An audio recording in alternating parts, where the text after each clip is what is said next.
Alors, tu doutes encore de la portée du pourquoi et de ce que ce concept-là peut apporter dans tes business et dans ta vie? Écoute cet exemple. On va prendre une planche de 5 mètres et elle est assez large pour pouvoir marcher dessus.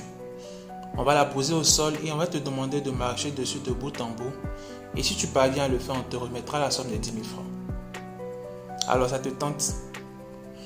Je pense que la plupart de tous qui me regardent et qui m'écoutent actuellement, on va marcher sur la planche pour prendre les 10 000 francs et ça sera assez facile. Ça, c'était le premier cas de figure. Deuxième cas. On va poser la même planche entre deux immeubles. Et c'est cette planche-là qui va relier les deux immeubles de bout en bout. Et on va te demander de marcher sur cette planche-là pour gagner les mêmes 10 000 francs. Alors, vas-tu le faire pour 10 000 francs entre deux immeubles? Je pense pas. On va sûrement pas faire ça. Marcher pour 10 000 francs sur une planche qui relie des immeubles. Bon, je sais pas. En tout cas, pour moi, pas. Et je pense bien que pour la plupart d'entre vous aussi, ça sera le même cas. Personne ne va le faire. Troisième cas de figure. On va poser la même planche entre les deux mêmes immeubles. Mais cette fois-ci, l'immeuble d'en face est en feu.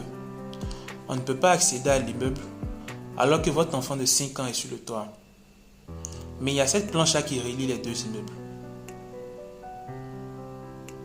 Avec ou sans les 10 000 francs. Allez-vous marcher sur cette planche pour aller sauver votre enfant? Là, je pense qu'il y a certains qui commencent à réfléchir. Et je pense que dans ce cas de figure-là, la plupart d'entre nous, on va marcher sur cette planche-là pour aller chercher notre enfant et le sauver des flammes. Qu'est-ce qui a changé dans les différents cas? Surtout entre le deuxième et le troisième cas, qu'est-ce qui a changé? Il y a seulement le fait que maintenant, il y a un pourquoi marcher sur la planche. Et le pourquoi, c'est quoi dans ce cas-là? Aller sauver notre enfant. Pourquoi je dis? Dans un business où il n'y a pas de pourquoi, il n'y a pas de motivation. Et lorsqu'il y a un obstacle, pourquoi se donner de mal à franchir cet obstacle? Puisqu'on n'a pas de but, on n'a rien qui nous oblige à le faire. Alors que quand vous faites un business où vous avez un pourquoi, comme dans ce cas, vous allez braver tout ce qui se met sur votre chemin pour atteindre vos objectifs. Donc, à partir de maintenant, pensez au pourquoi avant toute chose, avant de commencer toute chose.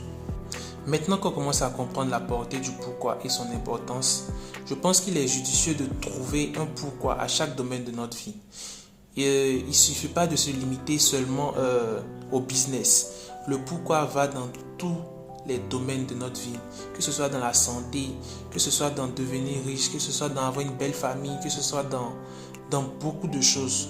Trouvez un pourquoi pour chaque domaine de votre vie, car ça ne servira à rien de réussir seulement sur un seul domaine de votre vie et de laisser tous les autres comme ça sans but, sans objectif.